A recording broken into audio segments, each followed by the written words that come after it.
Well, as you can see, there's been some rain. My goodness, look at all that, eh? Look at all that.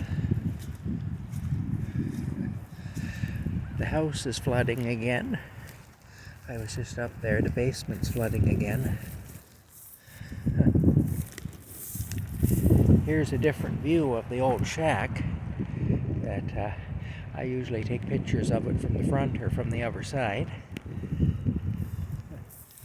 We'll keep moving along here. Everything is greening up nicely though.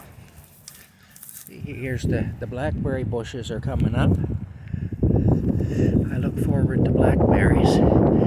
There we go. Yeah. Last summer, every morning I'd get up and pick a big pot of blackberries and eat them for breakfast.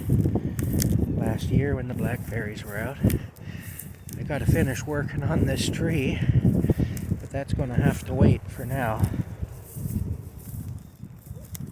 Ah.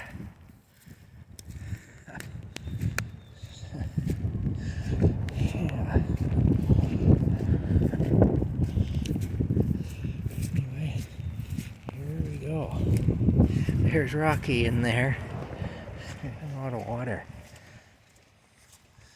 You can see there.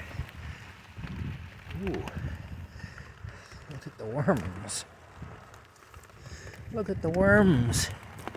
Oh, there's all full of water. Look at that, eh? Those are all worms. Look at them there. All earthworms. Isn't that something?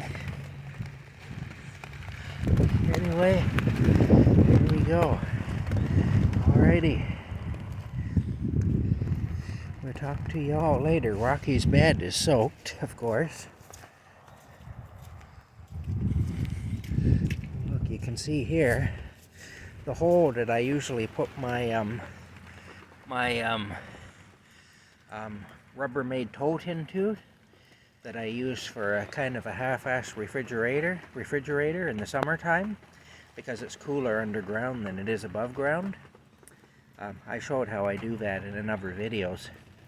I have a styrofoam piece that I put inside the top and everything, and then put the lid on over that. But you can see it's full. It's actually full of water. That's all full of water, which is good because it means it'll get it clean. Anyway, there we have it. The door is blowing shut. Okay, well, I have to go ahead and empty this out. So I'll talk to you all later. There's the water level now in my fidget jigger here. My rainwater I've collected. Yeah. All right. Bye for now.